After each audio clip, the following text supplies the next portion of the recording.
नमस्कार, मी मंदार फणसे. भविष्य महाराष्ट्राचा मध्ये तुमचं स्वागत. भविष्य महाराष्ट्राचा मध्ये आज आपण बोलणार आहोत राज ठाकरे यांच्याशी. त्यांना आपण प्रश्न विचारणार आहोत त्यांच्या मनातला महाराष्ट्र येणाऱ्या 5 वर्षातला आणि त्यानंतरचा महाराष्ट्र कसा असणार आहे. तुमचं स्वागत आहे त्या कार्यक्रमामध्ये. ब्लूप्रिंट आलेली आहे. ब्लूप्रिंटमध्ये तुम्ही सगळं तुमचं जे काही स्वप्न आहे ते तुम्ही दाखवलेलं आहे, समोर आणलेलं आहे सगळ्यांच्या. एक अगदी पहिला थोडासा राजकीय त्या आधीचा प्रश्न विचारायचा आहे तुम्हाला की तुम्ही अलीकडेच तुमच्या भाषणामध्ये संयुक्त महाराष्ट्राच्या संदर्भात काही बोललात. तुम्हाला असं वाटतं का की आत्ताचा जो सगळा राजकीय काळ आहे महाराष्ट्रातला तो कुठेतरी केंद्रातली सत्ता आणि प्रादेशिक पक्ष यांच्या एकमेकांच्या अस्तित्वाचा प्रश्न निर्माण झालेला आहे? हा प्रश्न अस्तित्वाचा नाहीये. ज्या प्रकारच्या गोष्टी आता आपल्याकडे होताना दिसत आहेत, मी काल जे म्हटलं की ज्याप्रमाणे नरेंद्र मोदी की हे या देशाचे पंतप्रधान व्हावेत म्हणून पहिल्यांदा बोलणारा हा राज ठाकरेच होता. पण तोपर्यंत ते गुजरातचे मुख्यमंत्री होते. पंतप्रधान झाल्यावर ते देशाचे मुख्यमंत्री झाले. देशाचे पंतप्रधान झाले, देशाचे मुख्य झाले. पण पंतप्रधान झाल्यानंतर देखील त्यांचं ते गुजरातकडचं लक्ष काही जात नाही. सगळं जे काही फिरतंय ते त्याच्या भोवती फिरतंय. बरं, त्यांनी ज्या व्यक्तीला, ज्या गुजरातचं मुख्यमंत्री बनवलं, ती व्यक्ती महाराष्ट्रामध्ये मुंबईमध्ये येते आणि इथल्या उद्योगपतींना सांगते की गुजरातकडे चला. तुम्ही बुलेट ट्रेनचा एक प्रस्ताव ठेवता, तोही मुंबई अहमदाबाद. कोण जाणार आहे इथून? सो तो जो सगळा भाग आहे ह्याच्यामध्ये काही मुंबईवरती तुमचं लक्ष आहे का? जे इतक्या वर्षापूर्वी जे संयुक्त महाराष्ट्राचा लढा ज्याच्यासाठी झाला, ज्या गोष्टीसाठी झाला, तो ह्याच्यातच झाला ना, महाराष्ट्र आणि गुजरात. तो मुंबईचा विषय. आणि त्याच्यानंतर परत आज ह्या प्रकारची गोष्ट सुरू ज्यावेळेला होते त्यावेळेला म्हणून मी म्हटलं की परत संयुक्त महाराष्ट्राच्या लढ्याची वेळ आमच्यावरती आणू नका. नाही, पण मला इथे एक मुद्दा उपस्थित करावा असं वाटतो की साधारणतः निवडणुकीच्या तोंडावर, म्हणजे याच्या आधी मुंबई महापालिकेच्या निवडणुकीच्या तोंडावर वसंतदादा ज्यावेळेस मुख्यमंत्री होते त्यांनी अशाच प्रकारची एक स्टेटमेंट केल्यानंतर अशी चर्चा सुरू झाली की मुंबई महाराष्ट्रापासून तोडली जाणार. त्यानंतर मुरली देवरा यांच्या एका विधानावरून हाच मुद्दा सुरू झाला की मुंबई महाराष्ट्रापासून तोडली जाणार. परंतु प्रत्यक्षात मुंबई हा महाराष्ट्राचा अविभाज्य घटक आहे हे सर्वसामान्य माणसाला माहिती आहे, सर्व राजकीय नेत्यांना माहिती आहे. तरी पण निवडणुकीच्या तोंडावर हे वातावरण का निर्माण केलं जातं? आता हा निवडणुकीचा विषय नाही. मी आज बोलतोय अशातला भाग नाही. मी मला असं वाटतं 60 महिन्यापूर्वी पण मी ही गोष्ट बोललोय. आणि हाच मुद्दा होता की त्यांनी गुजरात प्रेम आता सोडावं आणि देशात आता ह्या घटना जर समजा आत्ता घडल्या आणि निवडणुका पण जर समजा आत्ता असतील तर त्याला काय तुम्ही करणार? मी काल जे म्हटलं, आता त्यांचा अमेरिका दौरा झाला. अमेरिकेमध्ये ओबामासारखी व्यक्ती, एक अमेरिकेच्या राष्ट्राध्यक्ष, हे त्यांना भेटल्यावरती केम छो प्राईम मिनिस्टर असं जर म्हणत असेल तर आमच्या पंतप्रधानाची जगातली ओळख काय? गुजराती पंतप्रधान का भारताचा पंतप्रधान? मी तेही सांगितलं की बाबा उद्या समजा मराठी पंतप्रधान असते आणि त्यांचं जरी स्वागत केलं असतं, हलकंसं बरं वाटलं असतं, पण ती गोष्ट योग्य नाही. ज्यावेळेला देशाचा पंतप्रधान म्हणून तुम्ही ज्यावेळेला म्हणता त्यावेळेला तो देशाचा असला पाहिजे, कुठच्या प्रांताचा पंतप्रधान असता कामा नये.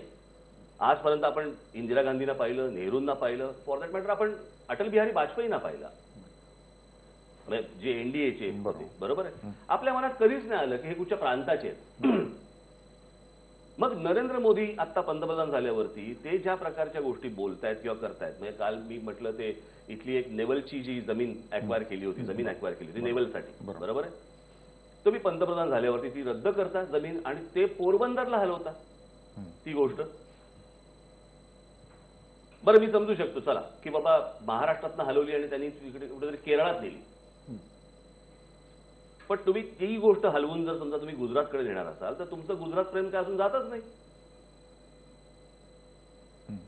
त्याच्यात तुम्ही येऊन जर समजा आता त्याच वेळेला समजा आनंदीबेन सारखी बाई आल्या, मुख्यमंत्री आल्या आणि त्या जर समजा असं बोलल्या की काय ठेवलंय मुंबईमध्ये तुमच्या सगळ्या उद्योगपतीनं, चला गुजरातला, तर आता हे तर आम्ही नाही ना काढलं.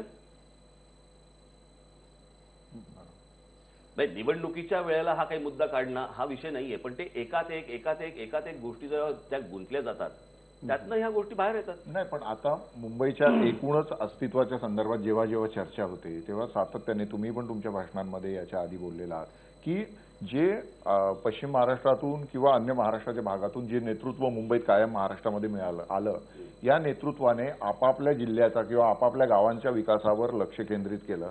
त्यांना मुंबई आपली कधीच वाटली नाही आणि त्यामुळे इथला मराठी माणूस आता जो पार विरारच्या पुढे बोईसर आणि पुढे जायला लागलेला आहे. याचं कारण असं आहे या सगळ्या गोष्टींचं, म्हणून मी माझा जो दुसरा मुद्दा आहे की या सगळ्या राष्ट्रीय पक्षांना बाजूला करा. हे काँग्रेसही करू शकणार नाही आणि भाजपही करू शकणार नाही. यांचं कारण ते राष्ट्रीय पक्ष ना, त्यांना महाराष्ट्र नाही दिसत, त्यांना मुंबई महाराष्ट्र नाती ह्या सगळ्या गोष्टी नाही दिसणार. सो यांच्याकडनं ही गोष्ट कधीच घडणार नाही. आज बघायला गेलं म्हटलं आपण तरी राष्ट्रवादी काँग्रेस समजा महाराष्ट्रात, तरी पण शरद पवार हे दिल्लीतच राजकारण करतायत ना, दिल्लीत बसूनच करतायत. तेही कधीही या गोष्टींची भूमिका घेणार नाहीत. सो ज्यांना ह्या महाराष्ट्राच्या पलीकडे महाराष्ट्र हेच, मी नेहमी सांगतो की माझा महाराष्ट्र हाच माझा मतदारसंघ आहे, याच्या पलीकडे मला बघायचंच नाही.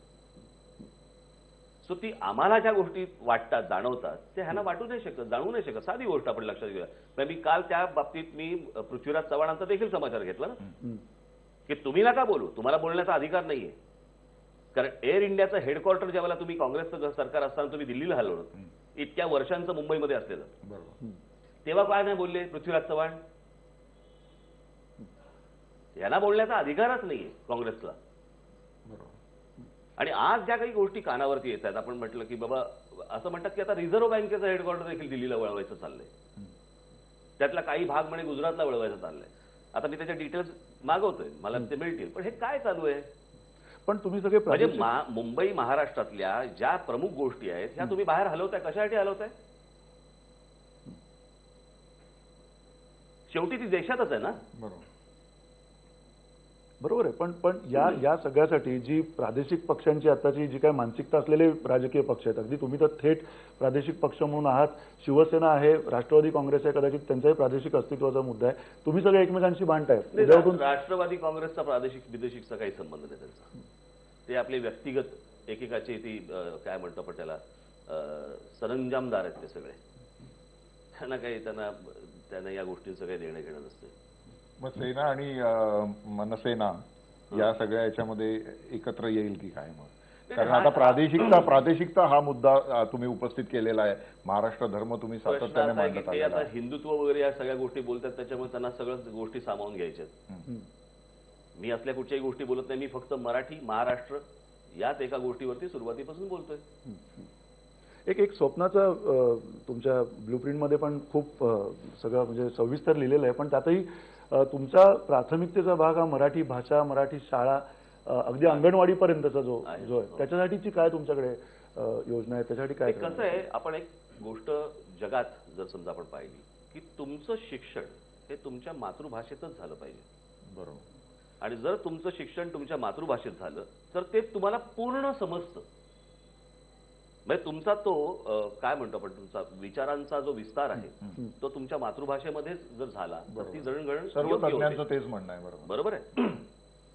आज आपल्याकडे काय होतंय की आज आपल्याकडचे कुठचेही पालक हे म्हणतात की नाही माझ्या मुलाला इंग्रजी आलं पाहिजे, त्याच्यासाठी मी इंग्रजी माध्यमाच्या शाळेत घालतो.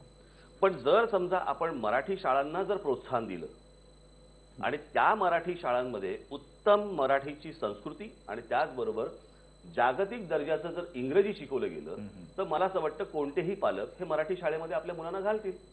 कारण मराठी महाराष्ट्राची संस्कृतीही त्यांना समजेल आणि त्याचबरोबरीने एक जागतिक भाषा म्हणून त्यांना इंग्रजी देखील चांगलं येईल. सो या दोन्हींचं जर समजा कॉम्बिनेशन करून जर महाराष्ट्रामध्ये आपण शाळा उभ्या केल्या तर मराठी शाळांना मरण नाही. नाही, आपण म्हणता ते बरोबर आहे, परंतु आताची परिस्थिती जर आपण बघितली, येल विद्यापीठाने जो आता लेटेस्ट सर्व्हे केलेला आहे त्याच्यामध्ये असं स्पष्ट झालंय की जर तुम्ही इंग्रजी माध्यमातून शिक्षण घेतलं, भारतापुरती आणि आशियातल्या सर्व प्रगतीशील देशांमधली स्थिती आहे, तर तुमची अधिक उत्पन्न मिळवण्याची क्षमता किंवा हमी 30% वाढते. तर जर हे लोकांना, जर ह्या गोष्टी लोकांना आता कळत असतील. प्रश्न असा आहे ना की कुठच्या सर्व्हेवरती काही गोष्टी होत नसतात. नाही, सर्व्हे नाही, तो अभ्यास आहे. अभ्यासापेक्षा माझं असं म्हणणं आहे की तुम्हाला दर्जेदार ती भाषा येणे, या भाषेवरतीच सगळ्या गोष्टी अवलंबून आहेत. बरोबर आहे. मग ती दर्जेदार भाषा तुम्हाला त्याच मराठी माध्यमाच्या शाळेमध्ये जर समजा आज 1 तास तुम्ही ती भाषा शिकवत आहात, त्याच्याऐवजी समजा तुम्ही उद्या 4 तास शिकवली तर त्याचं बाकीचं जे आहे हे मराठीत त्याचं संस्कार होतील आणि त्याला एक पण उत्तम दुर्दैवाने या गोष्टी होत नाहीत आपल्याकडे. नाही, आता बरोबर. मराठी माध्यमाच्या शाळांची जी परिस्थिती अगदी आहे, बरोबर आहे. पण ही या लोकांना आपल्या आताच्या राज्यकर्त्यांना किंवा इतर राजकीय पक्षांना यांना समजणार पण नाही ती गोष्ट. माझ्या हातामध्ये जर समजा तुम्ही हे राज्य दिलं तर मी काय करीन हा तो प्रस्ताव आहे ना. हं. माझ्या विकास आराखड्यामध्ये मी काय करीन ते दिलेलं आहे मी. आता काय होते म्हणूनच तर मी नाही पण त्याच्यात म्हणजे विथ ड्यू रिस्पेक्ट टू तुम्ही ज्या पद्धतीने आराखड्यावर मेहनत केले, ज्या पद्धतीने त्याच्यावर काम केलंय, परंतु जी नीलप्रत ज्याला म्हणू किंवा ब्ल्यू प्रिंट आपण म्हणू, तर त्या ब्ल्यू प्रिंटमध्ये मराठी व्याकरणाच्या आणि एकूण संदर्भाच्या इतक्या चुका आहेत. आता प्रश्न असा आहे जर- या सगळ्या ह्याच्यामध्ये ते जी पुस्तिका काढली बरोबर आहे. आम्ही पहिला विचार केला होता की फक्त वेबसाईट काढायची बरोबर आणि त्यातले जे प्रमुख मुद्दे आहेत बरोबर ते प्रमुख मुद्दे आपण ज्यावेळेला जाहीर करू त्यावेळेला ते प्रमुख मुद्दे आपण आणू आणि मग त्या सगळ्या ह्याच्यामध्ये आमचा विचार खूप झाला की बाबा मग नुसते प्रमुख मुद्दे कसे आणायचे, मग बाबा त्याचं थोडंसं क्लॅरिफिकेशन आलं पाहिजे, मग ते क्लॅरिफिकेशन बरोबर मग त्याचं डिझाईन आलं पाहिजे. या सगळ्या गोष्टी खूप आयत्या वेळेला झाल्या आणि त्याच्यामुळे प्रूफ रिडिंगला तेवढा वेळ नाही मिळाला. पण राज, आपण भाषेच्या बाबतीत गांभीर्य सांगतो. तेवढं नाही सांगतो. दाखवत सगळ्या सांगतो. स्तरावर.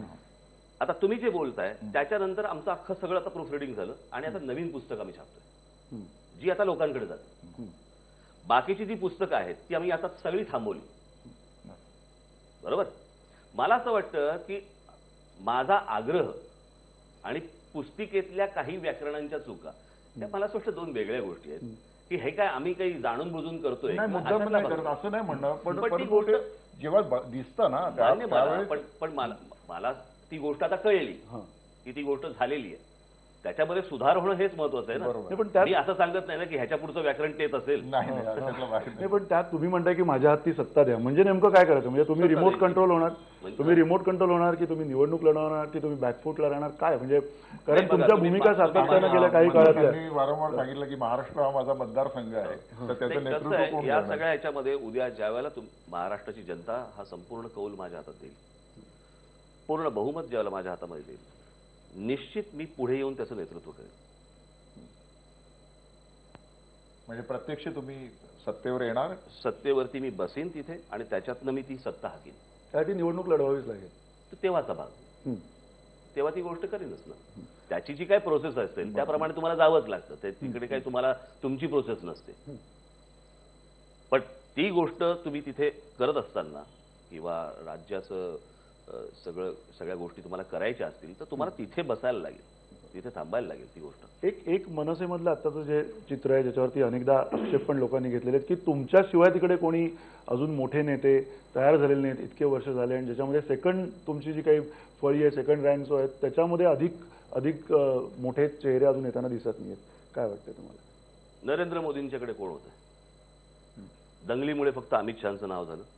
याच्या पलीकडे कोण माहिती होतं तुम्हाला? आत्ता मुख्यमंत्री झाल्यामुळे आनंदीबेन कळल्या. मला त्यांचे कोण लेफ्ट हँड राईट हँड मला जरा सांगा. चंद्राबाबू नायडू त्यांचे लेफ्ट हँड राईट हँड मला सांगा. आत्ता पर्रीकर आहेत त्यांच्याकडे लेफ्ट हँड राईट हँड मला जरा सांगा.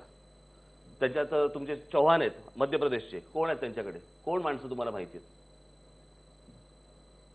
आज या सगळ्या गोष्टी करताना ज्यावेळेला लोकसभेला ज्यावेळेला आज भारतीय जनता पक्षाला बहुमत मिळालं, एकट्या मोदींच्या नावावरतीच मिळालं ना.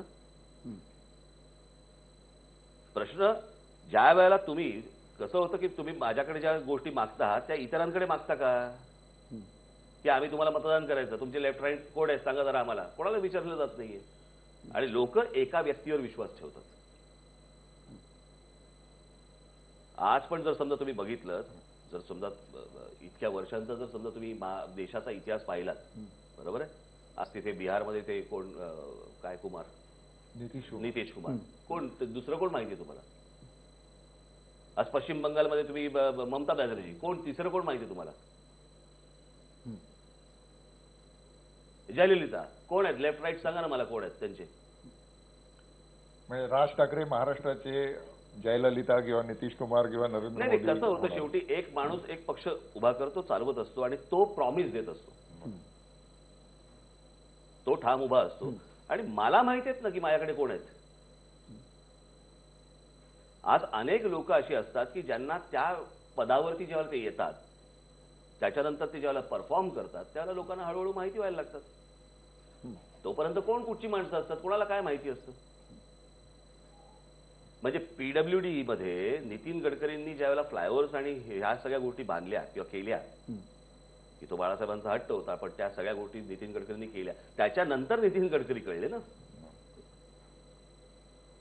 सो माझ्याकडे असे अनेक लोक आहेत, अनेक तज्ज्ञ आहेत, पक्षामध्ये आहेत, पक्षाच्या बाहेर पण आहेत. ज्यावेळेला तुम्ही राज्य म्हणून ज्यावेळेला चालवायला घेता त्यावेळेला तिथे काही पोर्टफोलिओजवरती तुम्हाला काही तज्ज्ञ पण बसवावे लागतात, ज्यांची नावं मी आता तुम्हाला सांगू शकत नाही कारण आता काही नाहीये. पण ज्यावेळेला उद्या तुम्ही माझ्या हातात ही जबाबदारी सोपवाल त्यावेळेला ती माणसं मी पुढे आणीन. तुम्ही आता मंदार, मी नितीन गडकरींचा उल्लेख झाला म्हणून मी तो प्रश्न विचारू इच्छितो की लोकसभा निवडणुकीच्या तोंडावर नितीन गडकरी भेटल्यानंतर ज्या पद्धतीचं पूर्ण राजकारणाला वेगळी कलाटणी मिळाली होती आणि मनसे आणि भाजप जवळ जाते की काय अशा पद्धतीचं चित्र निर्माण झालं होतं, तर तशी शक्यता निवडणुकीनंतर आहे का? तुम्ही तर म्हणजे महाराष्ट्रात नाही नाही मला ह्या कोणाबरोबर युत्या नाही करायच्या, नाही आघाड्या करायचे. यांचे काय विचके होतात बघितले ना आता. यांना काही राज्याबिज्याचं काही देणं घेणं नाही, राज्यातल्या प्रश्नांचं काही देणं घेणं नाही. तुला जागा किती आणि मला जागा किती एवढ्यावरती हे सगळं तुटलं ना. आणि मी जी गोष्ट बोललोय तेही सत्यच आहे. म्हणजे मला तर आता असं वाटतंय ना उद्या शरद पवार जर समजा नरेंद्र मोदींच्या मंत्रिमंडळात मंत्री झाले तरी मला आश्चर्य वाटणार नाही. पण तुम्ही ही जी राजकीय कंपल्शन्स आहेत ती तुम्ही नाशिकमध्ये पण अनुभवली आहे का? छोट्या पातळीवरती झालेत पण नाशिकमध्ये सुद्धा तुम्हाला आधार जो घ्यायला लागला ना राष्ट्रवादी काँग्रेसचा. राष्ट्रवादी काँग्रेसचा मला आधार नाही, त्यांनी मला पाठिंबा दिला पण मी त्यांना कुठचंही पद नाही दिलंय की बाबा उपमहापौर पद दिलंय किंवा अजून कुठचं पद दिलंय. असल्या कुठच्या गोष्टी नाही केल्या.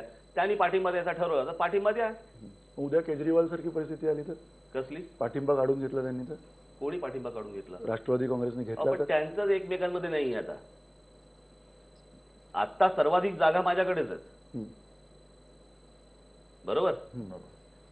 त्यांनी पाठिंबा काढून घेतला. मी काही सत्तेचा लालची नाही हो. मला काहीतरी करून दाखवायचंय म्हणून तिकडे आहे. उद्या पाठिंबा काढला समजा माझा महापौर नाही बसला किंवा गेली तिथून सत्ता गेली तर गेली. पण त्या गोष्टीसाठी मी कोणासमोर लाचारी नाही करणार, अजिबात नाही करणार. या निवडणुकीमध्ये काय स्थिती असेल मनसेची? मागच्या निवडणुकीच्या मनसे कशाला तुम्हाला सगळ्याच राजकीय पक्ष ब्रह्मदेवाच्या बापाला देखील कळणार नाही. त्याचा काय सगळा जो विस्कार झालेला आहे सगळा अख्खा. पण यांनी ज्या गोष्टी करून ठेवल्यात त्याच्यामध्ये लोक संतापलेले आहेत. म्हणजे लोक पहिल्यांदा राष्ट्रवादी काँग्रेसवरती संतापलेले होते, ते आहेतच. पण ज्या प्रमाणात शिवसेना आणि भारतीय जनता पक्षाने पण जो खेळखंडोबा केला त्याच्यावरती देखील लोक संतापलेले आहेत. या चार वेगळ्या लोकांच्या भांडणामध्ये मनसेला जास्त संधी मिळेल असं आता तुम्हाला साधी गोष्ट वाटतं? बघा ना, आता सगळीकडे कॅम्पेन चालू आहे, सगळेजण प्रचार करतायत. काय प्रचार करतायत? मी सोडलं तर एक तरी विकासाच्या मुद्द्यावर कोणी बोलतंय? काही योजनांबद्दल काही बोलतंय? कोणी बोलत नाही. एकमेकांवरती फक्त चिखलफेक करतायत. रोज उठले की भाषणामध्ये एकमेकांना शिव्या घालतायत. याच्या पलीकडे काही कन्स्ट्रक्टिव्ह महाराष्ट्रामध्ये काही व्हायला पाहिजे याबद्दल कोणी बोलताना दिसतंय का? नाही. अजित पवार त्या पृथ्वीराज चव्हाणांना शिव्या घालतायत, पृथ्वीराज चव्हाण शरद पवारांना शिव्या घालतायत, भाजपा शिवसेनेला घालते, शिवसेना भारतीय जनता पक्षाला घालते. हेच चालू आहे ना. रोज सकाळी तुम्ही वर्तमानपत्रामध्ये काय, चॅनलमध्ये काय, यांच्या फक्त शिव्याशापच चालू आहेत.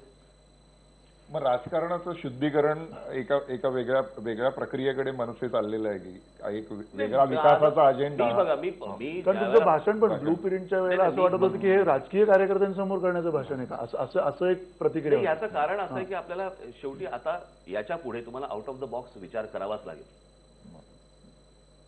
मी ज्या गोष्टीला मी कंटाळलो आणि ज्याच्यातनं मी हा विकास आराखडा तयार करायला घेतला, मी ज्यावेळेला पक्ष स्थापन केला, पक्ष स्थापनेच्या वेळेलाच मी नाव ठेवतानाच नवनिर्माण हेच नाव टाकलं ना मी त्याच्यामध्ये. महाराष्ट्र नवनिर्माण सेना, याचा अर्थ मला काही नवीन निर्माण करायचंय महाराष्ट्रात. मी त्या दृष्टिकोनातनं बघतोय. माझं ते संपूर्ण जर सगळं भाषण तुम्हाला आजही युट्यूबवरती वगैरे असेल ते ऐका. त्यातले मी मांडलेले मुद्दे हे ब्ल्यूप्रिंटच आहेत. परंतु आता ज्या पद्धतीचं राजकारण ज्या पद्धतीचं गढूळलेलं आहे या म्हणजे 5 पक्ष या संपूर्ण निवडणूक प्रक्रियेत आहेत, याच्या जोडीला अपक्ष आणि काही स्थानिक गट या सगळ्या याच्यामध्ये भांडणामध्ये किंवा लढाईमध्ये रणधुमाळीत आता झालेले आहेत. त्यामुळे विकासाचा मुद्दा किंवा जनतेचे जे विषय आहेत साधारणतः त्या सगळ्या विषयांच्या ऐवजी वेगळ्या पद्धतीचं राजकारण ज्याच्यामध्ये आरक्षणापासून तर स्थानिक सत्ता स्पर्धा. हे बघा, आत्ताचा महाराष्ट्राला जो महाराष्ट्राची जी जनता आहे या सगळ्या गोष्टींकडे नीट बघतीये. आज प्रत्येकाला टेलिव्हिजन असेल, इंटरनेट असेल, या सगळ्या गोष्टींमुळे एक एक्सपोजर मिळालेलं आहे. बरोबर. आज महाराष्ट्रामधला तरुण आजचा आणि एक 20 वर्षापूर्वीचा तरुण याच्यामध्ये खूप जमीन आसमानाचा फरक झालेला आहे. आणि त्याला ज्या प्रकारची महाराष्ट्रामध्ये प्रगती अपेक्षित आहे ती या राजकीय पक्षांकडनं दिसत नाही त्याला. आणि अशा प्रकारचंच राजकारण चालणार आहे म्हणून राज ठाकरेंनी तशा प्रकारचंच राजकारण करावं, मला ते जमणार नाही. मी जो विचार घेऊन महाराष्ट्रामध्ये मी आज पक्ष स्थापन केला किंवा मी जे पुढे जातोय, जर त्यातनं काही घडणार नसेल महाराष्ट्रामध्ये, त्यातनं जर मी काही देऊ शकणार नसेल महाराष्ट्राला, तर मी काय इतरांसारखंच मी म्हणजे एक राजकीय दुकान काढून बसलोय. आणि सत्ता तुमच्या हातामध्ये अशा प्रकारची एक गोष्ट येणं आणि त्याच्यानंतर तुम्ही आपल्या राज्याचं कशा प्रकारे केवढं कल्याण करता येण्यासारखं, केवढ्या गोष्टी करण्यासारख्या, हे रॉकेट सायन्स नाहीये. याला फक्त इच्छाशक्ती लागते या सगळ्या गोष्टीला. राजकीय इच्छाशक्ती. राजकीय इच्छाशक्ती. आणि कसं आहे, आमच्याकडच्या सगळ्या राजकीय पक्षांना घ्यायची सवय लागल्यामुळे द्यायची सवयच मोडली. आणि या राज ठाकरेकडे तो एक काय म्हणा विचित्र गुण आहे, याला द्यायला आवडतं. पण टोल आंदोलन ज्यावेळेला झालं त्या टोल आंदोलनाच्या वेळेस अनेकांनी आरोप केले तुमच्यावरती, हे काहीतरी मनसेचं म्हणजे कुभांड आहे, अशा पद्धतीने टोल घेतले कारण इकडनं राजकीय पक्षाला पैसे येतात, अशा पद्धतीची तुमची टोलची भूमिका होती असं म्हणतात. मला एवढंच फक्त म्हणायचंय, जो आंदोलन करत होता ज्याच्यामुळे 44 टोल नाके बंद झाले महाराष्ट्रातले, त्याच्यावरती तुम्ही आतून काहीतरी करतोय म्हणून आरोप करणार आणि जे विरोधी पक्ष त्या संपूर्ण टोलच्या विषयामध्ये ब्र काढायला तयार होत नाहीत, ना विधानसभेत ना बाहेर आंदोलनं करत नाहीत, त्यांना कोणी प्रश्नच नाही विचारत की तुम्ही गप्प का. तुम्ही पण पक्ष म्हणून त्यांना कधी विचारलं नाहीत, त्यांना कधी बरोबर घेतलं? जाहीर सभेमध्ये मी सांगितलं, मी विधान भवनामध्ये मी एकनाथ खडसेंशी बोललो फोन करून. नको त्या विषयावरती हे विरोधी पक्ष नेते 7-7, 8-8 तास भाषणं करतात. काय फार मोठं तत्वज्ञान मांडत असतात. जे लोकांचे रोजचे जे विषय आहेत, ज्वलंत विषय आहेत, त्याच्यावरती हे बोलताना दिसत नाहीत. बरं, बोलले तर एक दिवसासाठी प्रश्न येतो, दुपारी सेटलमेंट्स होतात त्यांच्या आणि दुसऱ्या दिवशी विषय बंद होतो, प्रश्न बंद होतो. हे जे एकमेकांचे ह्यांचे जे हितसंबंध जे आहेत ना, या सगळ्या डिलिंग्स जी आहेत ना, म्हणून 15 वर्ष राष्ट्रवादी काँग्रेस आणि काँग्रेस राज्य करू शकले. जर तुम्हाला त्या डिलिंग्स माहिती आहेत तर त्या तुम्ही महाराष्ट्राची जनतेसमोर का आणलं नाही? मांडल्या की मी माझ्या भाषणात मांडलेल्या आहेत. मी आजही मांडतोय, त्याच्या अगोदरही मांडल्या. तुम्हाला आठवते की नाही मला माहिती नाही, मी ह्या टोलच्या मुद्द्यावरतीच जेव्हा बोलताना बोललो, मी जाहीर सभेमध्ये बोललो ह्या गोष्टी.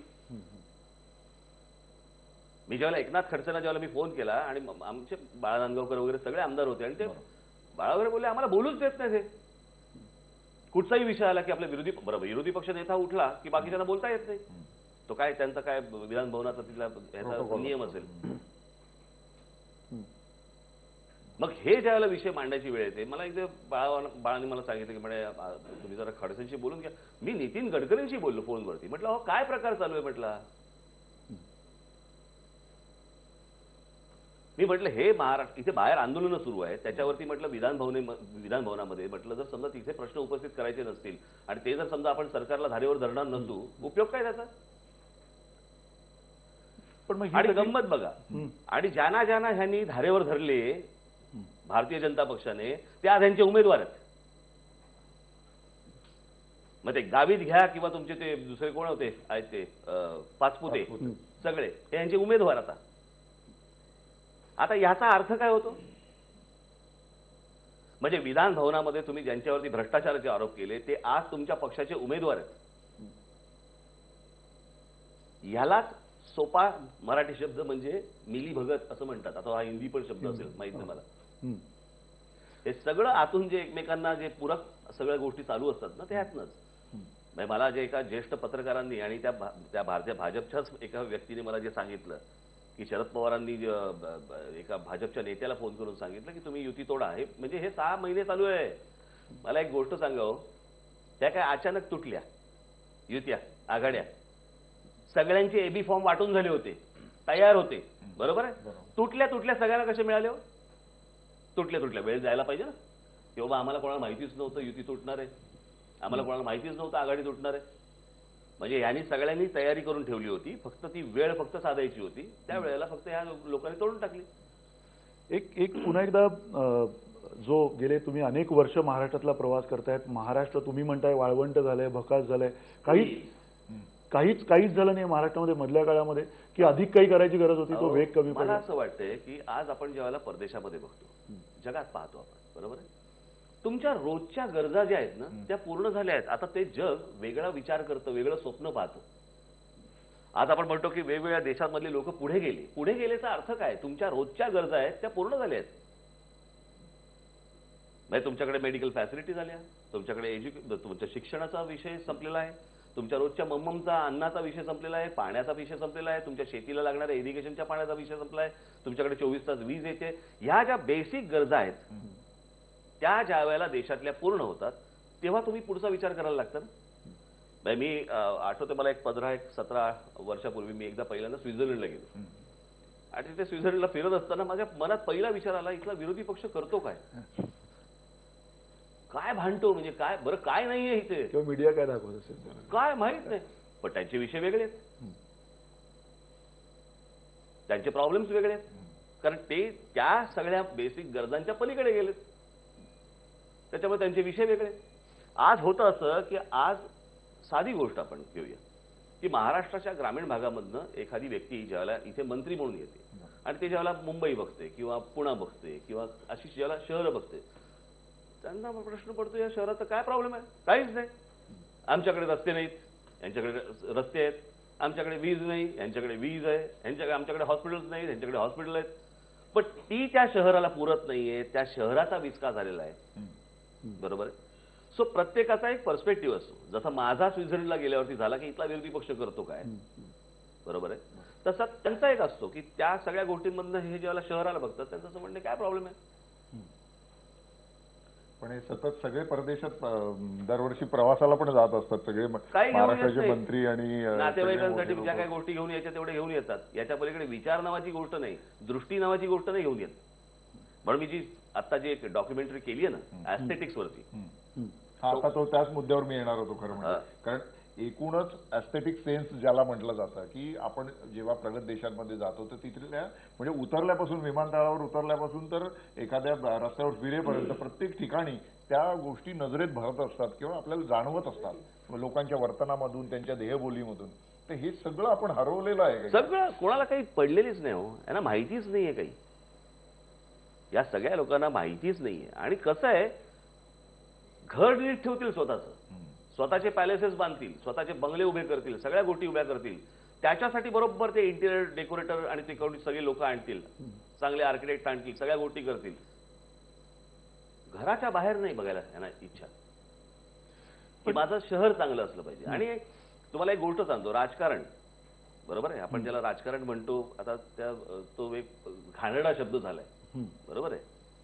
पण या सगळ्या गोष्टी करत असताना तुम्ही ज्यावेळेला राज्याचा विचार करता, शहरांचा विचार करता, त्याच्यामध्ये ऍस्थेटिक सेन्स जर समजा नसेल, मग तुम्ही शाळा उभ्या करताना, हॉस्पिटल उभी करताना, तुमच्या बागा उभ्या करताना, रस्ता करताना, बरोबर, तुमचा फुटपाथ करताना, आता ह्या सगळ्या ह्याच्यामध्ये होतं बऱ्याचदा असं की ते इतकं विचित्र लेवलला सर्कलमध्ये अडकतं. महानगरपालिकेमध्ये जेव्हा तुम्ही काम करता, बरोबर आहे, तुम्ही एखादी गोष्ट करायला जाता, मग तो कुठचा तरी तिथला इंजिनियर असतो, तो डिझाईन करतो, मग तो तिथले जे कॉन्ट्रॅक्टर असतात तेच काम करतात, आणि त्यांना हा सेन्सच नसतो. किंवा तसं दाखवायला गेलं तर ते सरकारी याच्यात त्याला परवानगी पण मिळणार काही कळतच नाही त्यांना. पण हा जो विस्कास झालाय तुम्ही म्हणताय, तो पुन्हा एकदा राजकारण, तुम्ही एक अख्खा पक्ष चालवताय, तुमच्याकडे पुरेसे पैसे आहेत का? कारण इतकं आम्ही ऐकतोय अगदी 2-2 कोटी रुपये पकडलेत आतापर्यंत, कॅश पकडले. मी पूर्वीपासून मी ही गोष्ट सांगत आलो, जेव्हा तुमच्याकडे विचार असतात तेव्हा पैसे कमी लागतात, ज्यावेळेला तुमच्याकडचे विचार संपतात त्यावेळेला तुम्हाला पैसे जास्ती लागतात. कारण माझ्याकडे विचार नाही, त्याच्यामुळे मला आता पैसे चालल्याशिवाय गत्यंतर नाही. पण माझ्याकडे जर समजा विचार असेल, आजपर्यंत जे झालेलं मतदान आहे हे काय विकत घेतलेलं थोडी मतदान आहे. महाराष्ट्रातल्या जनतेने एका विश्वासाने केलेलं ते मतदान आहे. आणि ते मतदान जे झालंय ते विचारांवरती झालेलं मतदान आहे. त्याच्यामुळे तुमच्याकडे जर चांगला विचार असेल आणि तो जर समोरच्यांना पटत असेल तर लोकांना पैसे नाही लागत. तुमच्याकडे एक वैचारिक वारसा आहे. प्रबोधनकारांनी ज्या पद्धतीने महाराष्ट्राला एक वैचारिक नेतृत्व दिलं, त्यानंतर बाळासाहेबांनी वेगळ्या पद्धतीचा विचार लोकांसमोर नेला. मराठीचा एक महत्त्वाचा मुद्दा मांडून त्यांनी एक पक्ष, एक व्यंगचित्रकार एक पक्ष स्थापन करतो, ही तर म्हणजे कल्पनातीत अद्भुत गोष्ट होती. आणि त्या सगळ्या वारशाच्या बळावर आता तुम्ही एक विचार नवा घेऊन चाललेले आहात. तर आत्ताची तरुणाई जी आहे, ही तरुणाई वेगळ्या संभ्रमात आहे. म्हणजे त्यांच्यासमोर गॅजेट्स आहेत, त्यांच्यासमोर नवीन म्हणजे माहितीचा अत्यंत मोठा ओघ त्यांच्यापर्यंत, महापूर अक्षरशः. तर या सगळ्या याच्याशी तुम्ही कसं काय जुळवून घेता? आणि तुमचा तर खरा म्हणजे तुमच्या सभांना जी गर्दी होते ती सगळी तरुणाई असते आणि तुम्ही सुद्धा त्या तरुणाईशी स्वतःला सतत तादात्म्य असावं असा प्रयत्न करता. याचं कारण मी तसा विचार करतो ना. मग ही काय पुटॉन नाही ही गोष्ट की बेवा मला त्यांना काहीतरी समजवायचंय म्हणून मी काहीतरी एक गोष्ट आणतोय. ती माझ्या मनातली गोष्ट आहे. मला तसं वाटतं, तो माझा विचार आहे. आणि सोप्या गोष्टी येतो या. आज जर समजा तुम्ही कुठच्याही व्यक्तीला जर समजा महाराष्ट्रात विचारलं ना, बाबा काय तुझी अपेक्षा काय, खूप कमी येतो. अगदी बेसिक अपेक्षा आहेत, आम्ही त्याही नाही पूर्ण करू शकलो. मी त्या ॲस्थेटिक्सच्या त्या डॉक्युमेंटरीमध्ये मी दिलंय की बाबा आपलं छत्रपती शिवाजी टर्मिनस किती 125 वर्षापूर्वी बांधले. 125 वर्षापूर्वी मुंबईची काय होती लोकसंख्या, अरे तेच स्टेशन आज पुरतंय तुम्हाला. याला विजन म्हणतात हो, याला भविष्याचा वेध घेणं म्हणतात. आपण बांधलेली नंतरची जर समजा रेल्वे स्टेशन बघितली, भकास. आणि ती सतत वाढवत न्यावी लागतात. हो, सारखे डबे वाढले की त्याचे प्लॅटफॉर्म बघा तुम्ही. चला गाडीवर प्लॅटफॉर्म खाली, कोणी त्याच्यामध्ये पाय जातोय, कोणाचे अपघात होत आहेत, कोणाला उतरता येत नाही त्याच्यावरनं.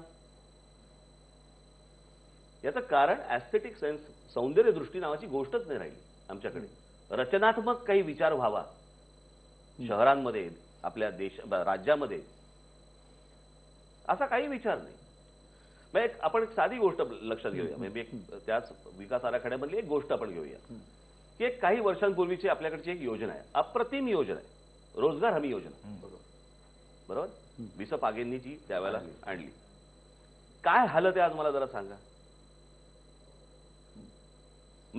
आज नागरिक म्हणून, बरोबर आहे, महाराष्ट्राचे नागरिक जो प्रोफेशनल टॅक्स भरतात त्या टॅक्स मधनं उभी राहणारी ती योजना आहे. ती आता रोजगार डमी योजना झाली.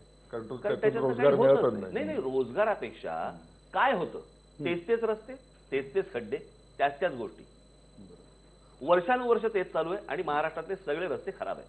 बरोबर, त्याच गोष्टीतनं जर समजा तीच रोजगार हमी योजना आपण त्याच्यातनं आपण रोजगार पण उभा करतो, पण त्यातनं आपण काही ऍसेट क्रिएट करत नाही आहोत.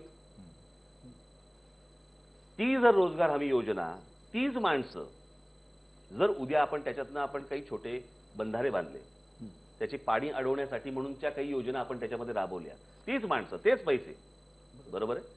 तर मला असं वाटतं पाण्याच्या प्रश्नावरती आपण एक मोठं काम करू आणि त्याचबरोबर ऍसेट्स क्रिएट होतील. तीच योजना जर समजा वेगळ्या पद्धतीने जर समजा आपल्याला महाराष्ट्रामध्ये करता आली तर त्याच्यातनं होऊ शकतं. त्याच्यातनं रोजगारही आहे, त्याच्यातनं तुम्हाला पाण्याचा प्रश्नही सुटतो, त्याच्यामधनं तुम्ही काही ऍसेट्स क्रिएट करतात, त्याच्यामधनं तुम्ही लोकांना वेगळ्या प्रकारचा विचार करायला लावतात.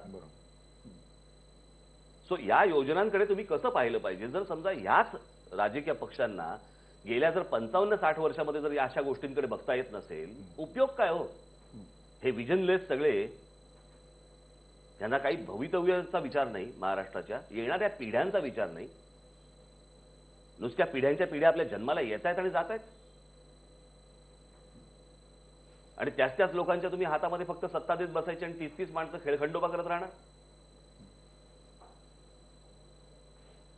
मला असं वाटतं याच्यात बदल मी आज जो काही महाराष्ट्रामध्ये दौरे करतोय, प्रचार सभा घेतोय, ज्या काही विकास आराखडे समोर ठेवतोय, मी माझं काम केलेलं आहे, मी समोर ठेवलेलं आहे. आता महिलांसाठीचा तुमचा मोठा अजेंडा काय असेल, प्राथमिकता काय असेल? कारण सुरक्षिततेबाबत खूप बोललं गेलंय, खूप चर्चेला आलेलं. अहो, यातली सगळ्यात अगदी बेसिक मधली गोष्ट तुम्हाला सांगतो, बाकी आपल्या महाराष्ट्रातल्या महिला सुशिक्षित आहेत आणि सक्षम आहेत. कळलं का? ज्याला आपण म्हणतो की आपण पुरुषाच्या खांद्याला खांदा लावून त्या चालतातच, सगळ्या ठिकाणी जातात. काय गरज आहे तुम्हाला जरा सांगा? तुम्हाला शौचालय नाही बांधतायत? तुम्हाला आज गर्दीच्या ठिकाणी किंवा तुम्ही हायवेला घ्या, कुठे रस्त्यावरती घ्या, कुठे कुठे बागा असतात, काही असतात, तुम्हाला तिथे सुलभ शौचालय किंवा त्या आपण सुलभ शौचालय म्हणतो ना, काय प्रसाधनगृह, काय प्रसाधनगृह, बरोबर, स्वच्छतागृह, एवढी नाही उभारता आली आम्हाला महिलांसाठी. ही तर बेसिक गोष्ट आहे ना. आम्हाला तेवढीही गोष्ट करता नाही आली. आम्हाला रोजगाराची संधी म्हटल्यानंतर ती तरुणांनाही मिळते, तरुणींनाही मिळते, महिलांनाही मिळते, पुरुषांनाही मिळते. आज महाराष्ट्रातल्या महिला सक्षम आहेत, पण या काही ज्या प्राथमिक गोष्टी आहेत, सुरक्षितता. आता सुरक्षितता हा फक्त महिलांच्या बद्दलचा विषय नाहीये, हा संपूर्ण महाराष्ट्राचा विषय आहे. आणि याचं कारण आज जर समजा तुम्ही महाराष्ट्रामध्ये पाहिलं, कधी नव्हे, बरोबर, एवढा आज आपल्याकडे गुन्हेगारी वाढलेली आहे महाराष्ट्रात. याचं कारण, गुन्हेगारी वाढण्याचं कारण काय? लोक म्हणतात की बाबा तू फक्त तीच गोष्ट बोलतो, कारण त्याचं कारणच ते आहे. याचं म्हणजे बाहेरून येणाऱ्या लोकांचं जे स्थलांतर होतंय.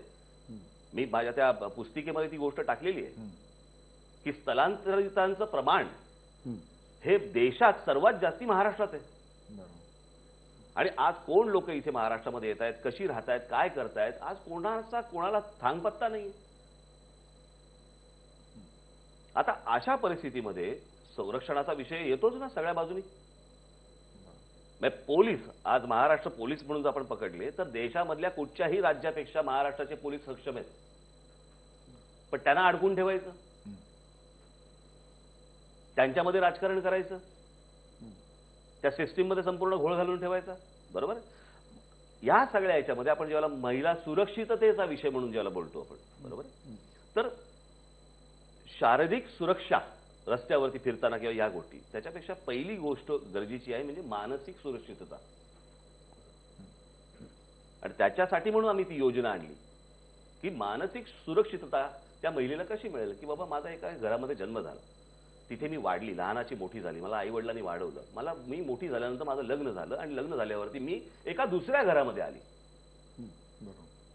बरोबर. मी त्या दुसऱ्या घरामध्ये आल्यानंतर असुरक्षितता तिथे सुरू होते की एके दिवशी माझा नवरा मला घराच्या बाहेर नाही काढणार, बरोबर. हा कुठेतरी एक बॅक ऑफ द माइंड, कुठेतरी एक भाग समजा असेल. आणि जर समजा आपण केलं की बाबा, म्हणून मी त्याच्यात योजना दिली की जी व्यक्ती महिलेच्या नावावरती घर करेल त्यांना घराच्या सगळ्या जेवढे कर असतात त्यातनं पूर्ण सूट मिळेल, त्यांना ते टॅक्सेस लागणार नाही. आता त्या प्रकारची जर गोष्ट महाराष्ट्रामध्ये जर समजा उद्या घडली, मोठ्या प्रमाणावरती घडली, तर महिला सुरक्षिततेचा पहिला भाग हा तिथे संपतो. तिच्या कुटुंबात तिला एक महत्वाचं स्थान येतं. आज दक्षिणेमध्ये जर समजा तुम्ही गेलात तर वडील याच्यापेक्षा आई ही महत्वाची. मातृसत्ता कुटुंब पद्धती तिथे असल्यामुळे केरळात विशेषतः आहे. आणि ती जर चांगली गोष्ट आहे, ती जर समजा त्या प्रकारची जर गोष्ट जर समजा उद्या महाराष्ट्रामध्ये आली तर चांगलीच गोष्ट आहे. राज ठाकरे हे नेहमी हटके विचार करून वेगळ्या प्रकारच्या मुद्द्यांवर आपली मतं मांडत असतात आणि त्यामुळे लोकांमध्ये ते काय बोलतात याबद्दल सातत्याने क्युरिओसिटी असते. आता तुम्ही जेव्हा महाराष्ट्राच्या ग्रामीण भागात फिरता, मराठवाडा असेल किंवा विदर्भ असेल किंवा अन्य भागामध्ये, त्यावेळेस तिथल्या लोकांशी संवाद साधताना तुम्हाला याचा फीडबॅक काय मिळतो? खूपच जोरात. नवीन विचार आहे, नवीन गोष्ट आहे.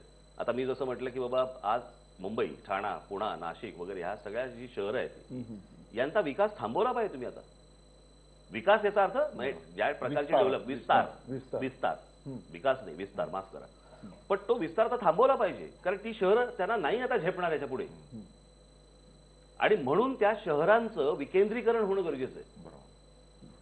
आज आपली जी लहान लहान इतर जी शहरं आहेत, आज त्या शहरांमध्ये म्हाडासारख्या योजना का नाही होत? गृहनिर्माण मंडळं तिकडे का नाही स्थापन होत? आज महाराष्ट्रामधला कित्येक लोक अशी आहेत, लाखो लोक आहेत की ज्यांना स्वतःचं घर नाही. जवळपास 50 लाख लोकांना स्वतःचं घर नाहीये. आज अनेक लोक भाड्याच्या घरामध्ये राहत आहेत. त्यांना जर समजा परवडेल असं घर जर समजा तुम्ही उभं करून देऊ शकलात, आणि जे आहे शक्य आहे, परवडणारी घरं आज सिंगापूरमध्ये जर समजा तुम्ही गेला तर तिकडे सगळ्या गव्हर्नमेंटने उभ्या केलेल्या इमारती आहेत सरकारने, आणि परवडेल अशी घरं दिली.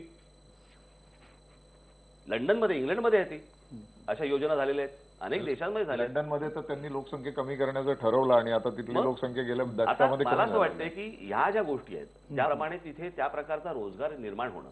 आज कसं आहे ना, हा संपूर्ण आराखडा आम्ही तयार करताना इतक्या गुंतागुंतीच्या गोष्टी आहेत ना, की तुम्ही रोजगाराचा विषय घेतलात तर पहिल्यांदा शिक्षणाचा विषय येतो, मग शिक्षणाचा विषय घेतलात मग सिलेबसचा विषय येतो, मग सिलेबसचा विषय घेतलात की मग हे शिकवणार कोण आहे त्या शिक्षकांचा विषय येतो, मग शिक्षण देणारे जे शिक्षक आहेत ह्यांना कोणत्या प्रकारचं शिक्षण मिळालं. म्हणजे इतकं ते बॅकवर्ड इंटिग्रेशनमध्ये तुम्ही इतके जाता की त्याच्यामध्ये तुम्हाला मार्ग काढत काढत काढत ही आम्ही आता हा विकास आराखडा तुमच्या समोर आणलाय की ज्याच्यामध्ये तुम्ही मुलांना कोणत्या प्रकारचं शिक्षण देणार आहात. पुस्तकी ज्ञान आणि इतर ज्ञान या दोन्ही गोष्टी त्याला मिळाल्या पाहिजेत त्या वयात, तर तो समृद्ध होईल ना. बरोबर. आणि आपल्याकडे कसं होतंय की आपल्याकडे आता मी शिकलो, मी काहीतरी ग्रॅज्युएट झालो किंवा मी काहीतरी शिक्षण, मला एक डिग्री मिळाली, मला समाधान वाटते अशी मी नोकरी नाही मला मिळत आहे. तर मला आता घर चालवायचंय म्हणून जी समोर येईल ती नोकरी मी पत्करायला तयार होतो, कारण मला आता घर चालवायचंय. त्या कामात समाधान नाहीये. म्हणजे आज खेळाडूंना नाही, आज आमच्याकडे चित्रकारांना नाही, आज आमच्याकडे जी मुलं इतर काही शिकण्याचा प्रयत्न करतात त्यांना कुठच्याही प्रकारचं मी शिकलोय काय आणि मी नोकरी करतोय काय. सो व्यवसायाभिमुख शिक्षण जर समजा आपल्याकडे महाराष्ट्रामध्ये आपण जर सुरू केलं, एक साधारणपणे 8वी नंतर हळूहळू सुरू करायला सुरुवात केली आणि त्याचा कल पाहून त्याला जिकडे जायचंय तिकडे तो जाऊ शकतो. आज आपण म्हणतो की बाबा आम्हाला आमची मुलं ही ऑलिम्पिक्समध्ये गेली पाहिजेत, कशी जातील? म्हणून मी जी योजना मांडली की एनडीए सारखी एखादी गोष्ट आमच्या महाराष्ट्रातल्या प्रत्येक रिजन वाईज, समजा मराठवाड्यात 2, पश्चिम महाराष्ट्रात 2, विदर्भामध्ये समजा आपण 4 केल्या किंवा कोकणामध्ये आम्ही 2 केल्या, बरोबर आहे. तर अशा प्रकारचे बाबा चांगलं टॅलेंट हेरून तुम्ही जर एनडीए सारखी जर समजा एखादी गोष्ट आणली की स्पोर्ट्स अकॅडमी, आणि त्याच्यामध्ये जर समजा त्या मुलांना पूर्ण शिक्षण आणि त्याचबरोबर तो ज्या खेळात प्रवीण आहे त्याच्यामध्ये जर समजा त्याला पहिल्यापासून जर समजा गोष्ट मिळाली, तर आपण भविष्यात ऑलिम्पिक्समध्ये आपली मुलं बघू ना, मराठी मुलं. अन्यथा कसं बघायचं? आज सचिन तेंडुलकर सारखा माणूस, बरोबर आहे, इतका मोठा क्रिकेटर, पण त्याला असली कुठची अकादमी नाही मिळाली. त्याला आचरेकर सरांसारखा एक गुरु मिळाला म्हणून ते सगळं पुढे झालं, बरोबर आहे, पण तेही खाजगी. आज अनेक मुलं आहेत, अगदी तुम्हाला योजना म्हणून फक्त मी पटापटा एक गोष्टी फक्त सांगतो की साधी गोष्ट आहे हो. आज अनेक मुलं आहेत की ज्यांना पाककला, शेफ व्हायचंय, एक्झॅक्टली, बरोबर आहे. अनेक मुली आहेत. काही संस्था आहेत का आपल्याकडे असल्या प्रकारची? काही केटरिंग कॉलेजेस आपण टाकली आहेत का महाराष्ट्रामध्ये? आज जर समजा तुम्ही जर जगात पाहिलं, अनेक रेस्टॉरंट्समध्ये पाहिलं, आपल्याकडे पण पाहिलं, ते जे मेन शेफ्स असतात किंवा त्यांचे जे कोणी त्यांना साथ देणारे लोक असतात किंवा इतर लोक असतात, काय प्रकारचा पगार आहे त्यांना? किती पैसे कमवतात मला जरा सांगा. मग जर माझा जो कल आहे, मला चित्रकार व्हायचंय, मला पाककला शिकायची आहे, मला स्पोर्ट्समध्ये पुढे यायचंय, ती जी ज्याला आपण काय म्हणतो आपण व्हरायटी ऑफ एज्युकेशन, बरोबर, ती जर गोष्ट महाराष्ट्रामध्ये आपण नाही आणू शकलो तर त्याच गोष्टी करण्यात काय अर्थ आहे?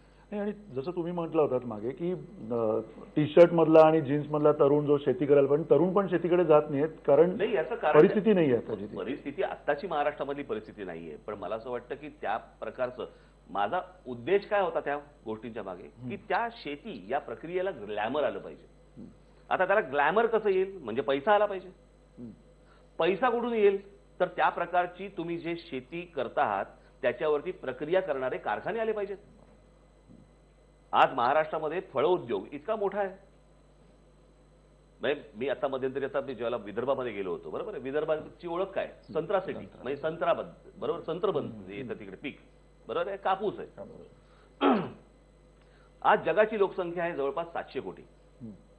या 700 कोटी लोकसंख्येमध्ये जवळपास 400 ते 450 कोटी लोक, विचार करा, रोज हे सकाळी उठल्यापासून ऑरेंज ज्यूस पितात.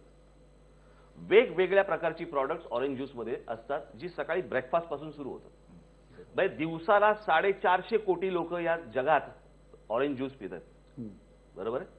आणि ज्याची ओळख आमच्या विदर्भाची ही संत्र उत्पादन करणारी एक जागा, एक मोठा प्रदेश असं म्हणतोय, त्या संत्र्याच्या प्रोसेसिंग वरती किती कारखाने आणले हो आजपर्यंत आमच्या राज्यकर्त्यांनी? शोधावं लागेल. काय? नाही, काहीच नाही, काहीच नाहीये. म्हणजे इतकी सगळं, इतक्या मोठ्या प्रमाणावरती संत्री येऊन देखील आम्ही प्रक्रिया करणारे कुठचीही गोष्ट आणू शकलो नाही, बरोबर आहे. फळांचा राजा आमचा आंबा, आम्ही फक्त तेवढंच बोलायचं, आमचा आंबा दुबईत जातो आणि त्याला अरब खातात आणि म्हणून त्याला किंमत. त्याच्यावरती प्रोसेसिंग करणारी कुठची गोष्ट आणली तुम्ही कोकणामध्ये? काही नाही. आज आमची जळगावची केळी, काही नाही. आज इतक्या मोठ्या प्रमाणावरती आज फलोत्पादन होतंय आज महाराष्ट्रामध्ये, डाळिंब असेल किंवा इतर अंजीर असेल किंवा स्ट्रॉबेरी पण होते, बरोबर. पण त्याच्यावर प्रक्रिया करणाऱ्या गोष्टी कुठे येतात? त्यामुळे मी ऍडिशनल सांगतो त्याला की या सगळ्या याच्यामुळे आपल्याकडे फल प्रक्रिया किंवा एकूण फलोत्पादनाच्या आणि आपण भाजीपाला याच्यावर प्रक्रिया करण्याचे उद्योग नसल्यामुळे जवळपास 30% उत्पादन आपल्या देशात जे होतं ते वाया जातं ट्रान्सपोर्टेशन. 30 काय, जास्तीच टक्के. म्हणजे मिनिमम, म्हणजे सरकारचा जो आकडा आहे तो 30%, म्हणजे तुम्ही म्हणता त्याप्रमाणे जास्त जात असेल, पण त्यामुळे शेतकऱ्याला जो मिळाला पाहिजे त्याचा मोबदला. माझं असं म्हणणे शेतकऱ्यांसाठी, बरोबर आहे, प्रत्येक वेळेला तुमचं ते काय काय म्हणतात ते पीसीएमसी नाही, पीसीएमसी ना, एपीएमसी, माफ करा, एपीएमसी. कशासाठी हो एपीएमसी? तुम्ही कोण ठरवणार आहे भाव? तुम्ही ओपन मार्केट का नाही आणतात? तुम्ही त्याच्यासाठी खुली बाजारपेठ का नाही आणतात? त्या खुल्या बाजारपेठेमध्ये त्याला येऊ देत, त्याला पैसेही जास्त मिळतील, पण आम्ही खुली बाजारपेठ हे करायला तयार नाही. आज एफडीआय सारखा विषय, बरोबर आहे, का नाही आपण आणत? नाही, त्याला कारण आहे, शेतीमध्ये आपल्याकडे 80% अल्पभूधारक आहेत, त्यामुळे एफडीआय येणार कसा? अहो एक मिनिट, पण जो आता आहे, बरोबर आहे, त्याच्यासाठी तुम्ही काय करतात?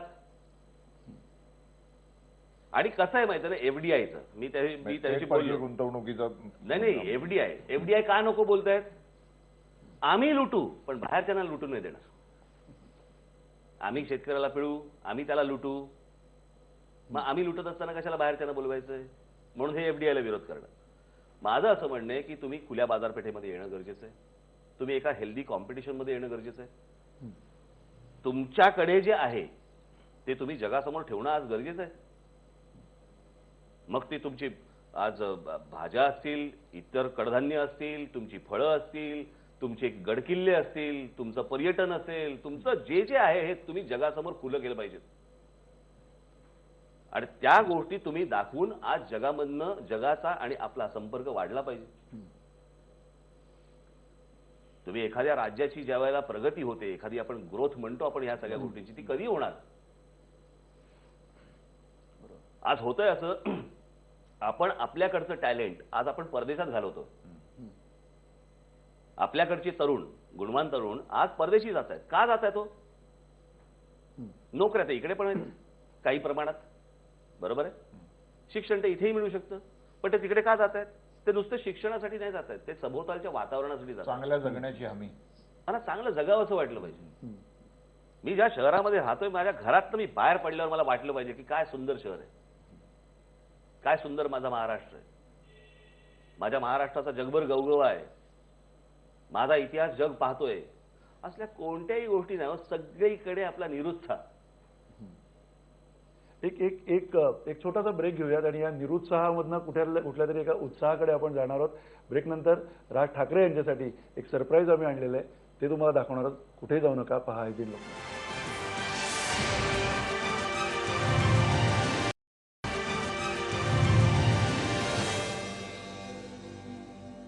ब्रेक नंतर तुमचं पुन्हा एकदा स्वागत. आपण राज ठाकरे यांच्याशी चर्चा करतोय. महाराष्ट्रातलं जे काही त्यांचं स्वप्न आहे, महाराष्ट्राबद्दलचं भविष्य, महाराष्ट्राचं नेमकं काय ते जाणून घेतोय. मगाशी म्हटलं होतं की एक सरप्राईज त्यांना द्यायचं, ते सरप्राईज आम्ही देतोय. एक आयबीएन लोकमतकडनं तुम्हाला आम्ही ही फ्रेम देतोय. व्यंगचित्रकाराला व्यंगचित्राची गिफ्ट. कोणी केलंय? ते नीलम नीलम, आमचे खूप वरिष्ठ व्यंगचित्रकार आहेत. लढाई महाराष्ट्राची महाराष्ट्राची सुरू आहे आणि सुरू त्याच्यात तुम्हाला त्यांनी अशा प्रकारे बघितलेलं आहे. राज, तुम्ही व्यंगचित्रकार म्हणून एका वेगळ्या पद्धतीने महाराष्ट्राला ज्ञात आहात, परंतु गेल्या काही वर्षांपासून तुमची व्यंगचित्र दिसली नाहीत महाराष्ट्राला. हो, मलाही ती खंत आहे, कारण काढल्यावर छापायची कुठे प्रश्न पडतो. पण आता आम्ही असंच बोलत होतो, म्हटलं विचार केला आमच्या, म्हटलं किमान आठवड्यातनं 1-2-3 तरी व्यंगचित्र काढायची आणि ती वेबसाईटवर टाकून द्यायची. आता ते एक माध्यम झालंय. आता बघू जरा निवडणुकीनंतर त्याचा विचार करू. पेपर वगैरे काढण्याचा विचार नाही ना? पेपर वगैरे काढण्याचा विचार नाही ना? नाही, सगळेच माझे आहेत की. तसं काही नाही. आणि होतं असं, व्यंगचित्र ती सुचत असतात, ती भाषणातनं बाहेर येतात आणि त्याच्यामुळे ती चालू असतं एका बाजूला. पण होतो, त्रास होतो. व्यक्त होण्याचा जो एक, नाही नुसतं व्यक्त नाही तर तो एक ड्रॉइंगची जी मजा असते ते होईल. मी तोच मुद्दा मला मंदार विचारायचा होता की तुम्ही स्वतः चित्रकार असल्यामुळे एकूणच प्रत्येक गोष्टीकडे सौंदर्यात्मक नजरेने किंवा सौंदर्य दृष्टीने पाहण्याचा तुमचा विचार असतो किंवा ते तुमच्या वागण्या बोलण्यातून आणि राजकीय धोरणांमधून सुद्धा व्यक्त होत असतात. तर आता एकूणच जेव्हा आम्ही आमचं मंत्रालय बघतो किंवा विदेशातलं महत्वाची तिथली स्थळं बघतो, तर ती ही सौंदर्यदृष्टी कुठेतरी आम्हाला हरवलेली आहे. आम्ही नाहीच आहे, काही नाहीच आहे. आपल्याकडे जी बांधली जातात ती कबुतराची खुराडी. राहायचं असेल तर राहा. मी नुसती माणसं कोंबतात. आपली सरकारी कार्यालय बघा, आपली हॉस्पिटल्स बघा, त्याला काही आकार नाही, उकार. मला नेहमी असा प्रश्न पडतो की आपली जी हॉस्पिटल्स आहेत, बरोबर आहे, त्या हॉस्पिटलमध्ये गेल्यावरती प्रसन्न वाटावं का नाही वाटावं? बरा असलेला माणूस आजारी पडावा अशी आपल्याकडच्या हॉस्पिटलची साधारणपणे परिस्थिती असते, बरोबर आहे. आम्ही त्याच्यामध्ये त्या आराखड्यामध्ये एक अशी गोष्ट आम्ही त्याच्यामध्ये टाकलेली आहे की आमच्या हॉस्पिटल्समध्ये, बरोबर आहे, सण का नाही हो साजरे होत? आज अनेक जे काही रुग्ण तिथे असतात, बरोबर आहे, काही जणांना बिचारांना काय त्यांना आयुष्यामध्ये काय असतं, हॉस्पिटलमध्येच बराच काळ असतात. समजा दिवाळीचे काही कंदील समजा लागले तिथे, काही बाबा त्यांना काही बाबा त्या प्रकारचं वातावरण समजा असेल. अगदीच मी काय असं म्हणत नाही की हॉस्पिटलमध्ये रंगपंचमी खेळा, कळलं का, ते शक्य नाही. पण जे काही सण आपल्याकडचे असतात, बाबा एक गणपती समजा असतो, समजा बसवला तिथे, समजा सकाळी संध्याकाळी समजा जे कोणी रुग्ण असतील ते बाबा चालत आले, तिथे आरती झाली, त्यांनाही वाटतं ना हो. नाहीतर त्यांना काय वाटतं की आम्हाला जगापासून दूर टाकलंय, बरोबर आहे, आम्हाला कुठेतरी आणून ठेवून दिलेलं आहे आणि आमचा जगाचा संपर्क तुटलेला आहे. सो अशा प्रकारचं एक छोटं मानसिक समाधान पण आपण देऊ शकत नाही का? छोट्या छोट्या गोष्टी आहेत ना. कुठच्या हॉस्पिटलमध्ये गेल्यावरती जर समजा तुम्हाला तिथे कुठच्या तरी माणसाने आलेल्या, समजा ते कोणी आज होता असा एखादा रुग्ण असतो, बरोबर आहे, त्याचे नातेवाईक तिथे येतात किंवा त्याची बायको आणि मुलगा, समजा मूल आहे, शाळेमध्ये असतो, संध्याकाळी तिथे हॉस्पिटलमध्ये वडिलांना किंवा कोणाला भेटायला समजा आला, लहान मूल असतं. आता ते तिथे जेव्हा हॉस्पिटलमध्ये येणार, तिथे समजा एखादी चांगली बाग असेल किंवा त्याला काही खेळण्यासाठी जर समजा तुम्ही काही साधनं उपलब्ध करून दिली तिकडे, तर त्याचाही विरंगुळा होईल. ते बिचारा आपल्या त्या बाकड्यावरती ते पोरगं बसलेलं असतं, तर काय करणार तो? सो हा जो विचार आहे, मला असं वाटतं हा प्रत्येक ठिकाणी रिफ्लेक्ट झाला पाहिजे, आला पाहिजे. प्रत्येकाला कुठेतरी गेल्यावरती एक समाधान मिळालं पाहिजे या सगळ्याच्यात. आणि तो विचार जगात होतो, त्यांचा प्रत्येक ठिकाणी त्या गोष्टी होतात, प्लॅनिंग होतं. हो, म्हणजे आपल्याकडे बऱ्याचदा असं होतं ना की मुतारी कुठे आहे हे विचारायची वेळच येत नाही. जा वास घेत जा, सापडेल. काही स्वच्छता नावाची गोष्ट नाही, काही नाही. पण मोदी त्याच्यामुळे बेसिक या गोष्टी, मोदी पण हेच म्हणतात. ते आत्ता बोलतायत, मी कधीपासून बोलतोय, बरं मी जे स्कूलला वाटतंय ते नाही. आणि प्रश्न असा आहे ना, त्यांनाही जर समजा ती गोष्ट वाटत असेल तर चांगली गोष्ट आहे ना. की आपल्या देशाच्या पंतप्रधानाला समजा ही गोष्ट जर वाटते आहे आणि तो पहिल्यांदा जर समजा अशी गोष्ट बोलत असेल आणि त्यातलं काही चांगलं घडणार असेल तर चांगली गोष्ट आहे, पण ती नजर तुम्हाला असली पाहिजे, ती इच्छा तुमची असली पाहिजे त्या गोष्टी करून घेण्याची. म्हणजे एक साधं तुम्हाला एक उदाहरण म्हणून मी सांगतो तुम्हाला. एम्पायर स्टेट बिल्डिंग अमेरिकेमधली, ही एम्पायर स्टेट बिल्डिंग ज्याच्या खाली एक बॉम्ब स्फोट पण झालाय, ज्याच्यावरती एक छोटं विमान पण आदळलं होतं, बरोबर आहे. मी ती स्वतः प्रत्यक्ष जाऊन पाहिली, आपणही पाहिली असेल कदाचित, बरोबर. म्हणजे ती पाहिल्यावरती, ते स्ट्रक्चर पाहिल्यावरती तुम्हाला कळतं की काय बिल्डिंग आहे. म्हणजे महासत्तेचं काय मुख्य हृदयस्थान म्हणू आपण ते. हो, अशी ती एम्पायर स्टेट बिल्डिंग आहे, बरोबर आहे. किती वर्ष लागली असतील ती इमारत बांधायला, काय अंदाज आहे तुमचा? ती इमारत, त्याचं स्ट्रक्चर तुम्ही गेल्यावरती पाहिल्यावरती तुमच्या लक्षात येईल किती वर्ष लागली असेल. एम्पायर स्टेट बिल्डिंग ही 16 महिन्यात बांधलेली बिल्डिंग आहे. 16 महिने, बरोबर. म्हणजे एवढं मोठं स्ट्रक्चर 16 महिन्यात तरी बांधलंय, 16 महिन्यात उभं केलेलं आहे. आणि आपला बांद्रा वरळी सिलिंग 12 वर्ष लागली, 12 वर्ष, बरोबर. आता मला एक साधी गोष्ट सांगा. प्रभू रामचंद्र अयोध्येतून वनवासाला निघाले, दंडकारण्य सगळं पूर्ण पार केलं, त्याच्यामध्ये सीतेचं अपहरण झालं, रावण घेऊन गेला, मग ते जटायू आले, मग मध्ये वानरसेना भेटली, मग हनुमान भेटले, त्याच्यानंतर त्यांना कळलं की ते लंकेमध्ये आहेत. त्यांनी एक ब्रिज बांधला, बरोबर आहे. तिथे जाऊन रावणाशी युद्ध केलं, युद्ध करून त्याच्यातनं सीतेला परत आणलं आणि परत ते अयोध्येला आले. हा संपूर्ण काळ 12 वर्षाचा आहे. 14 वर्ष, 14 वर्षाचा आहे, बरोबर. तो 14 वर्षाचा आहे, 14 वर्षाचा वनवास तो. म्हणजे येथून निघून ब्रिज बांधून युद्ध जिंकून सीतेला परत घेऊन 14 वर्ष झाले आणि आम्ही बांद्रा वरळी सिलिंग 12 वर्ष लावली. हा आमच्या प्रगतीचा वेग. कशी होणार कामं जरा सांगा. त्याच्यामध्ये राजकारण करायचं, लोएस्ट टेंडर भरायचं, मग लोकांना, इतर लोकांना आंदोलनं करायला सांगायची, त्याच्यात रखडवायचं आणि मग सरकारला सांगायचं की ह्याच्यामुळे उशीर झाला, आता आम्हाला पैसे वाढवून द्या. म्हणजे मूळ टेंडर गेलं बाजूला, पैसे वाढवत वाढवत वाढवत वाढवत काय चालू काय. आम्ही आज त्याच रस्त्यांवरती आम्ही आज हजारो कोटी रुपये खर्च करतो, पुन्हा रस्ते तसेच. आम्ही त्याच सिंचनावरती हजारो कोटी रुपये खर्च करतो, पण सिंचनाचं काही रेट वाढत नाही, जमिनीची पातळी वाढत नाही, काही नाही. सगळी कामं अर्धवट सोडायची आणि बस निवडणुकीसाठी फंड उभे करायचे. प्रत्येक गोष्टीत ते, कोणत्या गोष्टीबद्दल आस्थाच नाही या लोकांना, ना शिक्षणाबद्दल, ना येणाऱ्या भावी पिढ्यांबद्दल, ना असलेल्या लोकांबद्दल, कुठेही आस्था नाही. बस आमचं फक्त राजकारण करत बसायचं. एक जो आता भाजपकडनं पण एक प्रचार केला जातो की आमचं केंद्रात सरकार आहे म्हणून राज्यामध्ये सरकार द्या. तुम्हाला असं वाटत नाही की राज्यामध्ये जर का सरकार दुसऱ्या कुठल्या पक्षाचं आलं तर नुकसान होईल या राज्याचं? काही संबंधच नाही. गेली 10 वर्ष केंद्रामध्ये काँग्रेसचं सरकार होतं, तरी नरेंद्र मोदींनी तिकडे केली ना प्रगती, सो कॉल त्यांचं म्हणणं आहे ते गुजरात मॉडेल, बरोबर आहे ना. मग केंद्रामध्ये काँग्रेसची सत्ता असताना तुम्ही तिथे मुख्यमंत्री होतात ना, अडवलं नाही ना काँग्रेसने. तुम्हाला जे केंद्राकडनं जे पैसे यायचे ते येत होते ना, अडवणूक नाही ना केली. केंद्राकडचं जे फंडिंग, केंद्राकडनं ज्या परवानग्या आहेत त्या सगळ्या गोष्टी तुम्हाला मिळत होत्या ना. मग इथे कशाला लागते? बघा तुम्ही केंद्रामध्ये, राज्य आम्ही बघतो. किमान राज्यामध्ये या बाळासाहेब होते, शरद पवार केंद्रामध्ये असायचे, आता केंद्रात जे कोणी नेते आहेत सगळे आहेत भाजपचे, इथे कोण आहे राज्यामध्ये?